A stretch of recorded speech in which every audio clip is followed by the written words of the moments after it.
Snow is surprisingly hot, and this heat can kill. Avalanches kill about 150 people every year. But one of the biggest mysteries is how the shape of a tiny snowflake can cause something as deadly and powerful as an avalanche. Okay, it might sound unbelievable, but let's start from the beginning. You might imagine a typical snowflake like this, but there are actually over 35 different types of snowflakes. As a snowflake falls, it can change its shape and size multiple times.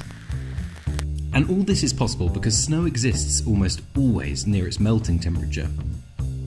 What does that mean? Well, it means it's considered a hot material, so it's always undergoing some kind of phase change, like from solid to liquid, solid to vapor, or liquid to vapor.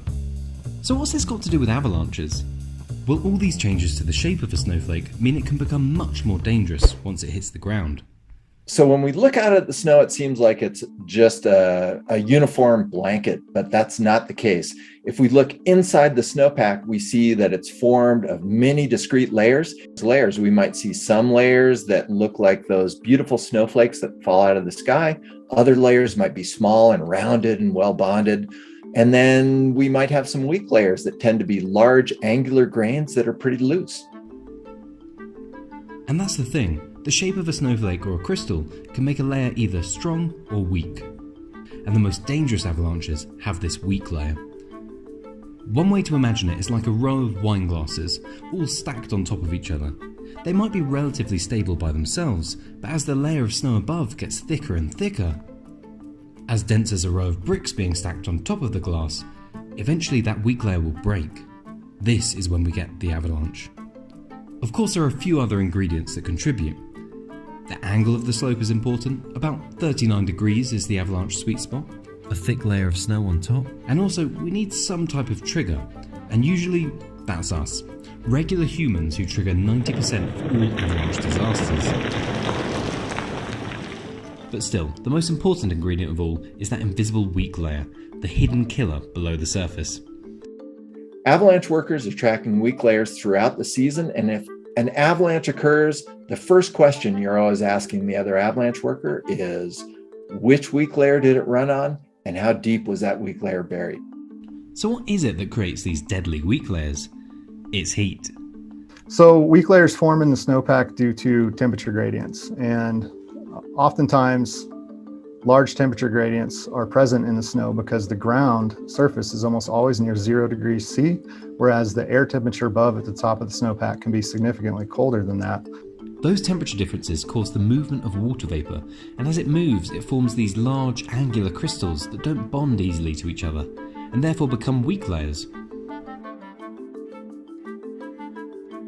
So there are three main types of weak layer that cause the most concern for avalanche experts: depth hoar, surface hoar, and near surface facets. First on the list is depth hoar, or sugar snow. Its snow grains grow like inverted cups that are stacked up on top of each other. You can almost see them just with your naked eye. You put your hand into the snow pit wall and it just comes pouring out like sugar, and you have these big sparkly grains. And this is a type of weak layer that's responsible for most of the avalanche fatalities. Depth hoar forms at the ground snow interface. Generally means that the entire snowpack is engaged in the avalanche. Surface hoar is the pretty one, and you might even recognize this one. The conditions that form surface hoar are the same sorts of conditions that put frost on your car windshield. So if you find yourself in the morning scraping the frost off of your car windshield with your scraper, you probably could find surface hoar on the snowpack. These snow grains look like bird feathers sticking up out of the snow surface. The problem is that when we have all these crystals lined up, it resembles a house of cards, and it acts like one too. So when more and more weight piles on top, the house of cards collapses, and there's an avalanche. The final one is near surface facets, aka recycle powder or loud powder. Because it tends to be very fun to ski, you almost sound like you're skiing through little crystals because you can hear the snow breaking. But that breaking is also what can make it dangerous. These are small angular crystals of about 1 millimeter in size, and they tend not to bond well with crystals around them. That's why they're loose and sugary, and also why they form weak layers. So that's why understanding more about these weak layers is at the cutting edge of avalanche science. It all comes down to the strange properties of these beautiful, delicate little snowflakes, and how their shape can be formed and morphed by the heat around them. Could a large enough earthquake split the Earth in two? We all know earthquakes can wreak havoc. This is what a 9.1 to 9.3 magnitude earthquake looks like. It's from the Sumatra Andaman earthquake in 2004, the largest earthquake in the 21st century and the third largest recorded of all time. It caused tsunamis up to 30 metres high across the Indian Ocean and triggered further earthquakes as far away as Alaska, and Alaska's pretty far away. So if this is what a magnitude 9 earthquake looks like, what would it take to split the Earth in two? And could it ever happen? Let's take a step back. What does magnitude even mean? Well, there are actually lots of different scales used to measure earthquakes, but the most widely used these days is known as the moment magnitude scale. It measures the power of an earthquake both in terms of the amount it shakes the ground, but also the amount of energy released. There are actually millions of earthquakes a year, but the majority are at the lower end of the magnitude scale. Those ones are not always large enough to be felt. Normally, the largest earthquakes are the ones that we see in the news. So, for example, magnitude 7 and above earthquakes, we tend to have around 15 of those around the world per year. But why does the severity of earthquakes seem to increase so dramatically as we enter those higher magnitude numbers? So the moment magnitude scale is logarithmic, and what this means is that for every unit of magnitude you go up, the amount of ground shaking increases by a factor of 10. So a magnitude 10 earthquake is not just double the power of a magnitude 5, it would actually be 100,000 times more powerful and release more than 33 million times more energy. So the numbers can get really big, really fast. Almost all earthquakes are caused by clashes between the huge tectonic plates that have been shifting all over the planet for 3 billion years. As they move, they sometimes lock together along a so-called fault line, causing a huge buildup of energy, until suddenly, they slip. And that's the earthquake. So the longer the fault line, the more friction and energy gets built up. And the longest faults of all are in what's called subduction zones, where an oceanic plate is forced under a continental plate. This creates what's known as a megathrust earthquake. As a result of the amount of area available to rupture along these megathrust faults, that means the subduction zones create some of the world's largest earthquakes. And almost all subduction zones on Earth are found around the Pacific Ocean. It's called the Ring of Fire. And it's home to 75% of the world's volcanoes and 90% of the Earth's earthquakes. With the largest fault lines in the world, if ever there was going to be an earthquake capable of splitting the Earth, it would be here. So how big a quake would it take to split the planet in two? So we know the radius of the Earth is 6,300 kilometers. So then if we want to split the Earth fully into two, then we're looking at a diameter of about 13,000 kilometers. So if we take a fault length of about 13,000 kilometers and maybe take an assumption of a fault width of 1,000 meters and say that fault moves 50 meters during that earthquake, that's going to be theoretically a magnitude 10.8 earthquake. That sounds scarily close to the magnitude 9s we've seen already. So how likely is a magnitude 10.8 earthquake? Okay, so to produce a magnitude 10 earthquake, we would need a single fault that ruptures that would be long enough to extend around most of the planet. So for a magnitude 9 earthquake, we need about 1,000 kilometers long fault.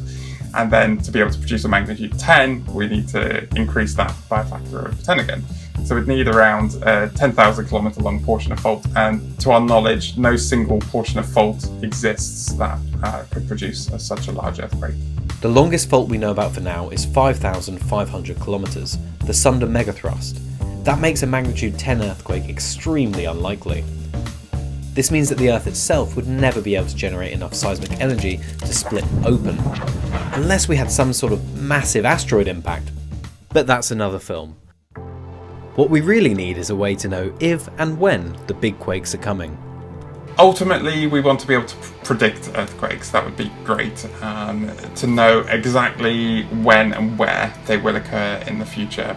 The Earth is just too complex, and there's a degree of sort of chaos and randomness in the system that we just can't model. What we can do, though, is to issue earthquake forecasts. So a lot like a weather forecast, we are given a certain probability of an earthquake happening in a given region in a given time frame. Could a hypercane end all life on Earth? Wait, what's a hypercane? Well, a hypercane is like a hurricane on steroids. With wind speeds of over 800 kilometers per hour and a duration of several weeks, a hypercane could be large enough to cover the whole of North America, while also reaching 40 kilometers high into the Earth's upper stratosphere. It's pretty safe to say this will cause global devastation, and it was first proposed by Professor Kerry Emanuel. Well, hyper, of course, means something that's fantastically out of bounds, and the cane comes from hurricane. So a hypercane is an extreme tropical cyclone that forms if the sea surface temperature rises above 50 degrees. And it's terrifyingly huge. Professor Emanuel believes it may actually have happened once before, potentially having contributed to the mass extinction of the dinosaurs. But before we get too carried away, luckily for us, hypercanes are just theoretical, at least for now. Well, I coined that term back in the 1980s when I was working on a theory that governs the maximum intensity, the maximum wind speed you can have in a hurricane. But there was an anomaly that just kept coming up. If you tried to push the temperature of the ocean too high, you couldn't solve the equations. They didn't have a solution. And it was very puzzling to me. So Professor Emanuel had to come up with an entirely new theory, the hypercane. Well, hypercanes would form if the ocean temperature became extraordinarily large, particularly if it did so in a small region, a few hundred kilometers across. By large, I mean in excess of 50 degrees centigrade. The reason the temperature matters so much is because hurricanes form above warm oceans, when hot air rises and cold air comes rushing in to replace it, creating a spiraling and growing storm cloud. The hotter the seas, the greater the cloud. Okay, so the largest recorded tropical storm is Typhoon Tip, a typhoon that emerged in 1979 and affected multiple countries. The storm reached peak sustained wind speeds of 305 kilometers per hour, with a wind diameter of 2,220 kilometers. That's big enough to cover around half of the United States. Oh, quickly since we're here. If you're wondering what the difference is between hurricanes, typhoons and cyclones, it turns out nothing. At least nothing scientifically. All three words describe the same weather system, a tropical storm, and the difference is as simple as which part of the world the storms form over. Back to the hypercane. Will we see another one of them anytime soon? Well, there's no doubt sea temperatures are rising and making hurricanes more powerful. Well, so in today's climate, hurricane wind speeds at the surface can get up to maybe close to 90 meters per second. And we expect that to go up as we continue to warm the climate. And in fact, we're beginning to see evidence in observations that it is going up. So maybe we'll have a 95 meter per second hurricane or 100 meter per second. And because the destructive potential of windstorms goes up very quickly with wind, at least as the cube of the wind, that 3 or 4 meters per second is actually a lot, makes storms potentially a lot more damaging. So this is something to watch. If ocean temperatures did continue to rise above 50 degrees C, there's no doubt hypercanes would cause devastation on the ground. But higher up, there'd be a potentially even more damaging consequence, because a hypercane would reach so high that it would actually interact with the ozone layer. And one of the things that interested us about the computer models of the hypercane is hypercanes are pumping up all kinds of material into the middle stratosphere, like water vapor, that really don't belong there.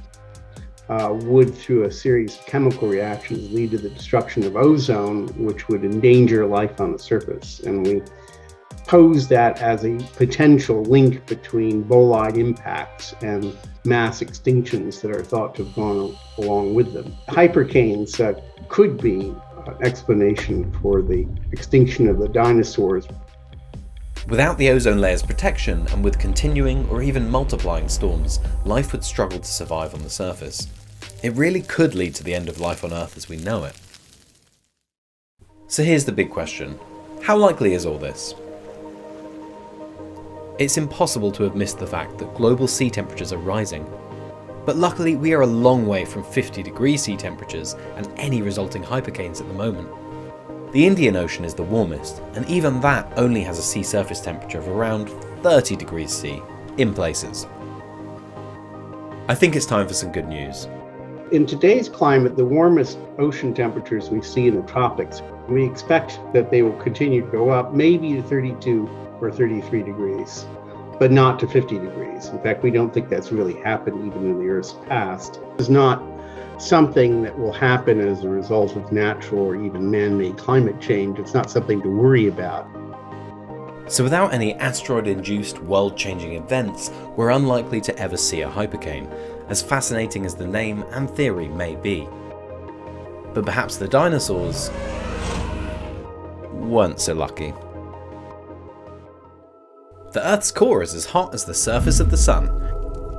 That's around 6,000 degrees Celsius, hot enough at normal pressures to melt all known materials, even the one with the highest melting point, tantalum hafnium carbide. Luckily, the total diameter of the Earth is 12,742 kilometers, which means that you're protected from the core's heat by around 6,000 kilometers of rock beneath your feet. So then how do we know how hot it is down there? We could try digging, and the furthest anyone's ever dug down is a project called the Kola Super Deep Borehole in Russia. It started, like many things from the era, as a part of the Cold War race with America. But many other countries have also had a go. In the 60s, America tried drilling into the Pacific Ocean floor, then the German Continental Deep Drilling Program overtook them, and as recently as 2007, a Japanese drill ship got the furthest through the ocean floor, but the Russians have still made it the furthest overall. They reached 12 kilometers down. That's deep enough to fit 14 Burj Khalifas end to end, and you still wouldn't be touching the bottom. Pretty impressive. But 10 kilometers down, the temperatures started to get unexpectedly high. As you dig deeper and deeper and deeper into the crust, it does get hotter.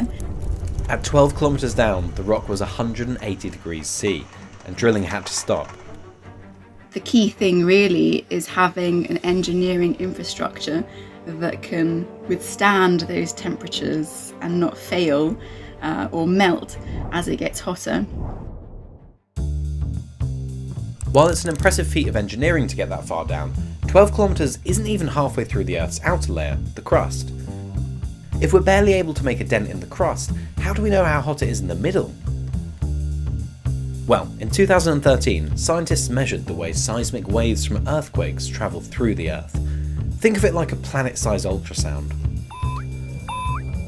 From this data, we know that the Earth's core is actually split into two parts, an outer core of liquid iron and nickel, and a solid inner core at the very centre. Experiments show that the only way this is possible is if the solid inner core is as hot as 6,000 degrees Celsius. That's as hot as the surface of the Sun. And the mind-blowing thing is that the pressure is so intense at the inner core that the solid iron and nickel literally can't change state, even though the temperature is way past iron's boiling point, and you or I might expect it to be a liquid. The big question is, why? How did it get so hot down there? So our planet was formed about 4.6 billion years ago. And it started off as this kind of homogeneous mass of molten rock, where rock debris and material that was floating around accreted together. And as this mass got larger and larger as it grew, its gravitational force grew as well. Alongside that, there's a lot of radioactive decay happening. We have these metallic elements that are always decaying away, and that creates heat.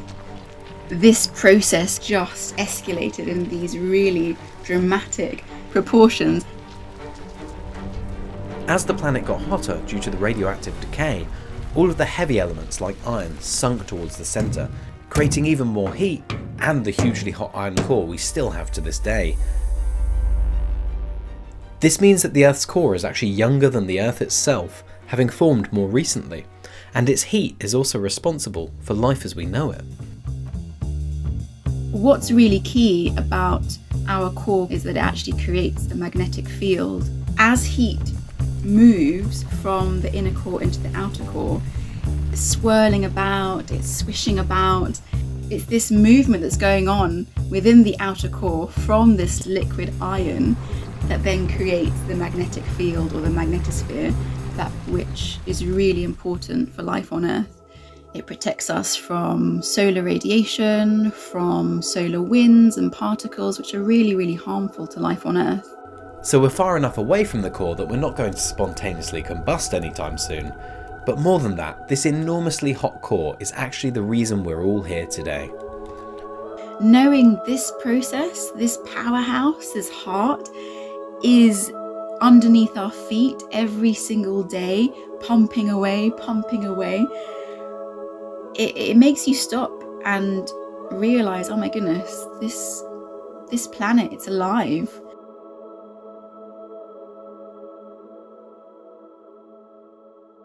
So, the Earth isn't actually round.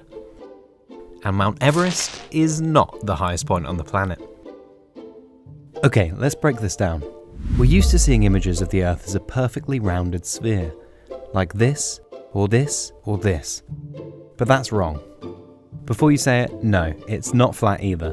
While we had a few interesting guesses in the beginning, we've actually known the Earth isn't flat since around the 5th century BC, thanks to ancient Greek philosophers and mathematicians.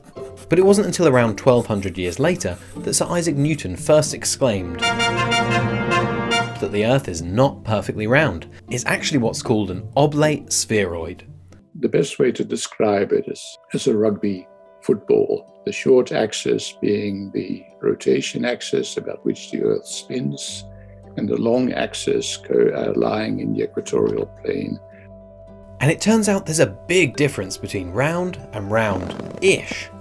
If you measured the Earth's diameter from the North to the South Pole, you'd actually get a different number compared to measuring the diameter around the equator. A difference of just over 42 kilometers. The equator is bulging outwards. That means that a person standing on the equator is about 20 kilometers closer to the moon than someone at the North Pole, which makes the equator very good for stargazing. Okay, in the grand scheme of things, that's not a huge difference, but it is enough to ensure that Everest is not actually the highest point on Earth. There's a reason you probably thought that Everest was the highest mountain on Earth, but that's only because typically we measure mountains from sea level. And if you measure from the absolute centre of the Earth instead, then Everest is no longer in first place. That prize goes to Mount Chimborazo in Ecuador, and Everest isn't even in the top 3, it's 10th. Mount Chimborazo gets a massive height boost from the Earth's imperfect shape, thanks to being only about 1 degree from the equator. This means it's more than 2,000 metres further away from the centre of the Earth than Everest. So why is the Earth this shape? Well, the main reason for this not exactly round shape is because of the Earth's rotation. The planet's constant spinning makes it bulge at the equator, thanks to a centrifugal force that pushes outwards at the centre when an object spins, and that force is bigger at the equator than at the poles. We can measure the shape of the Earth, we can measure its gravity field thanks to satellite technology.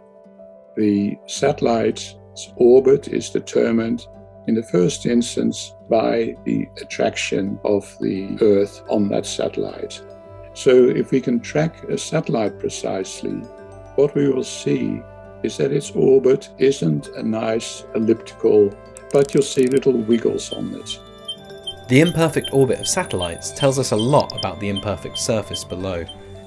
It tells you that somewhere underneath that satellite at that time, there's a density anomaly, that there's either an excess of mass or a deficit of mass compared to our ideal shape. This shows us that while Earth is certainly not a perfect sphere, it's also not a perfect oblate spheroid either. The peaks of mountains and volcanoes and the troughs of craters and canyons all play into the shape of the Earth. But even accounting for that, keeping on top of the true shape of the Earth is trickier than it might seem, and that's because it's not a fixed shape. It's changing its shape all the time on different time scales and by different amounts. But on the short time scale, a good example is every 12 hours the ocean tides repeat themselves. These tides are associated with redistributions of mass, and the shape of the Earth changes accordingly by something like 20 centimeters, for example. That means it's not just the tides that go up and down, but also the ground you're standing on now. And understanding how much and how often it changes shape is integral to, well, just about the entire modern world. From weather tracking to time zones to maps and GPS itself. And now that system, because there are so many satellites up there, so you had this great surfeit of observations. So from these, you could determine your positions in real time effectively. And nowadays we can do that at sort of centimeter accuracy. Our planet acts like a living organism, dynamically moving and changing in both the short and long term. We've come a long way since we first called the Earth round. Now we can scientifically say it's round-ish.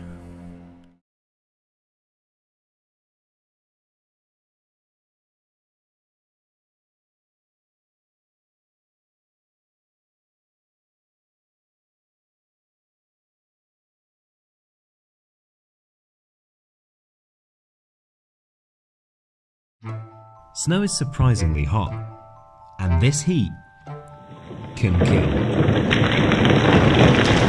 Avalanches kill about 150 people every year.